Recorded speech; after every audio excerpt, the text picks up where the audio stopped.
Bismillahirrahmanirrahim. Assalamualaikum warahmatullahi wabarakatuh. Kami dari kelompok 3 kelas 1C Bimbingan dan Konseling Islam yang beranggotakan Adinda Damayanti Putri, Fiantika Mazura Davi, Fianur Silawati, Rostiana Uli Damayanti, Gia Ivana Putri akan membahas materi tentang dakwah Nabi Ibrahim. Pengertian dakwah. Secara etimologi, kata dakwah berasal dari kata Arab dakwah yang merupakan bentuk mazhar dari kata da'a, ya'u, yang berarti seruan, ajakan, atau panggilan. Seruan panggilan ini dapat dilakukan dengan suara, kata-kata, atau perbuatan. Seperti seorang muazin telah memanggil dan menyeru manusia untuk melaksanakan sholat.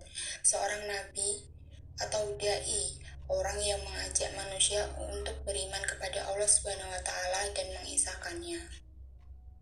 Dan telah difirmankan pula pada Quran surat Ali Imran ayat 104 yang artinya, dan hendaklah ada di antara kamu segolongan umat yang menyeru kepada kebajikan, menyeru kepada yang ma'ruf dan mencegah dari yang munkar.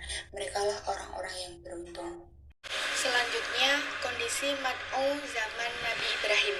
Nabi Ibrahim hidup dalam masyarakat yang masih beragama primitif terkait dengan tradisi nenek moyang, menyembah banyak Tuhan, dan sekaligus politeistik.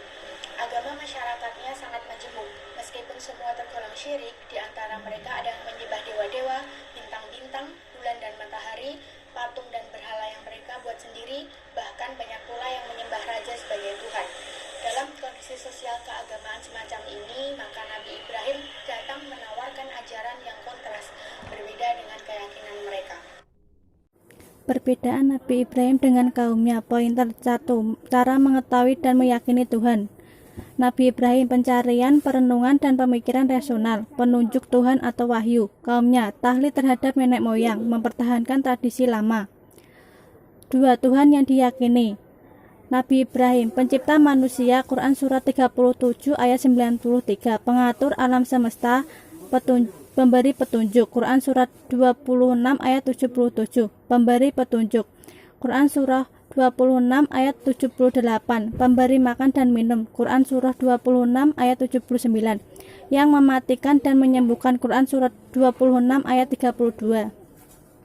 Kaumnya, bintang, bulan, dan matahari, Quran surah 6 ayat 76 sampai 78, patung-patung, Quran surah 21 ayat 52, berhala yang tidak dapat mendengar, melihat, dan tidak memberikan manfaat sama sekali, Quran surah 21 ayat 52.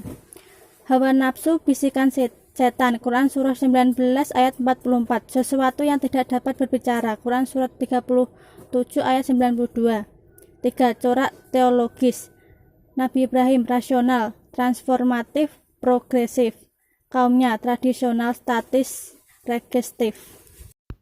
Respon mad'u terhadap dakwah. Ketika berada di Bait Al-Maqdis, Ibrahim berdakwah kepada kaumnya agar menyembah Allah Subhanahu wa taala di tengah masyarakat yang saat itu menyembah patung berhala, tetapi kaumnya tetap membangkang dan terus menyembah patung-patung yang diciptakan bapaknya, Azar. Sebagaimana firman Allah Subhanahu wa taala dalam Quran surat Al-Anbiya ayat 52. Ingatlah ketika Ibrahim berkata kepada bapaknya dan kaumnya, patung-patung apakah ini yang kamu tekun beribadat padanya? Tatkala Ibrahim mempertanyakan itu kepada kaumnya, tidak ada yang bisa menjawab. Mereka terus dan tetap menyembah berhala karena itu sudah menjadi tradisi turun-temurun dari nenek moyang mereka. Inilah yang diabadikan dalam firman Allah Subhanahu wa taala. Mereka menjawab, kami mendapati bapak-bapak kami menyembahinya. Quran surat Al-Anbiya ayat 53.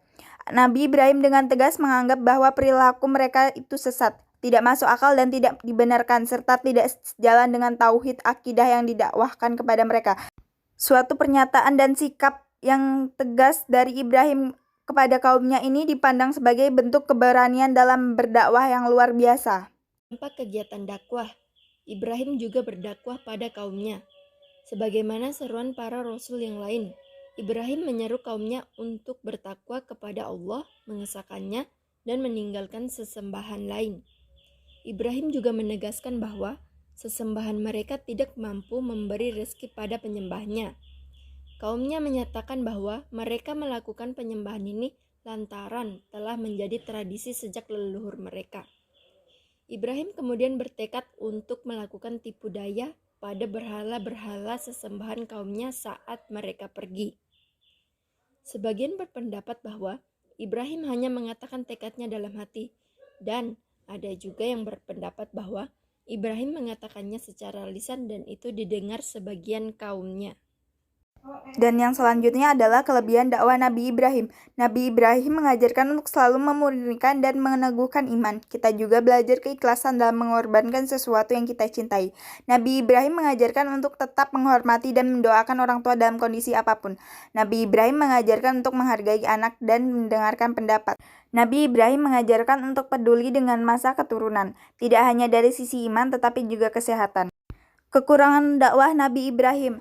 Nabi Ibrahim dibakar hidup-hidup oleh umatnya yang sedang murka karena umatnya tidak yakin bahwa berhala yang dia sembah selama ini tidak memiliki kekuatan apapun. Dari perjalanan dakwah yang dicatat dalam sejarah sebagaimana secara pintas telah dilukiskan di atas, dapatlah diambil kesimpulan bahwa peranan seorang dai ceramah saja belum tentu menyelesaikan problem umat secara tuntas, akan tetapi perlu lagi persiapan dan manajemen yang baik sehingga dalam melaksanakan misi dakwah tidak hanya vakum terhadap satu cara dan problema.